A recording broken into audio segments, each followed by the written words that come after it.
Hello everyone, नमस्ते सेवारू। मेरो daily mini ब्लगमा सम्पूर्ण साथीहरूलाई स्वागत छ। अनि अहिले चाहिँ साथीहरू म चाहिँ करेसा बारीतिर चाहिँ हैन मकै गोड्न चाहिँ जाँदैछु। गोरे गोड्नु पर्ने छ साथीहरू। मकै चाहिँ गोड्ने बेला चाहिँ भइसकेको छ है।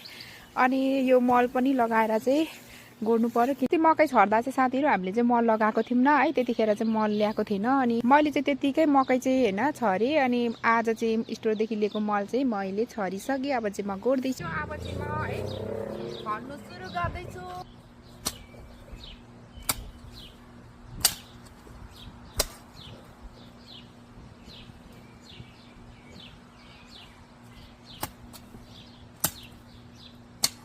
अहिले चाहिँ म मकै गोडेर चाहिँ यहाँनिर रेस्ट गरेर चाहिँ बसिरहेको छु साथीहरू। अघि पुरै घाम लागेको थियो कि साथीहरू। अनि यस्तो खन्दा खन्दा कस्तो गर्मी भएर है अहिले चाहिँ हावा चलिरहेको छ।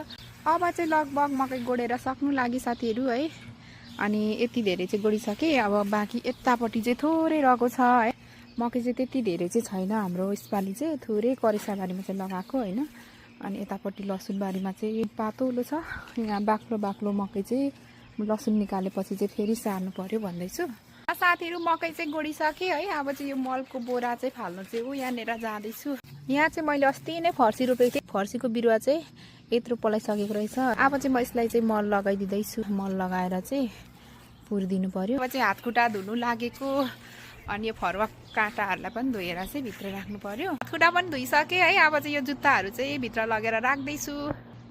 यो जुत्ता चाहिँ मेरो हस्बेन्डले चाहिँ यहाँनिर धोएर सुकाउनु भएको छ है।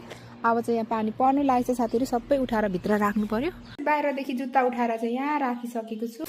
मेरो हस्बेन्डले चाहिँ यहाँ कुर्सी पनि धोएर राख्नु भएको रहेछ कि साथीहरू। अब यो पनि भित्र लगेर राख्नु पर्यो। साथीहरू अहिले चाहिँ म यहाँ च्याउ सुकाएको लिनु चाहिँ जाँदैछु है। मेरो हस्बेन्डले चाहिँ यहाँनिर च्याउ सुकाएर राख्नु भएको रहेछ।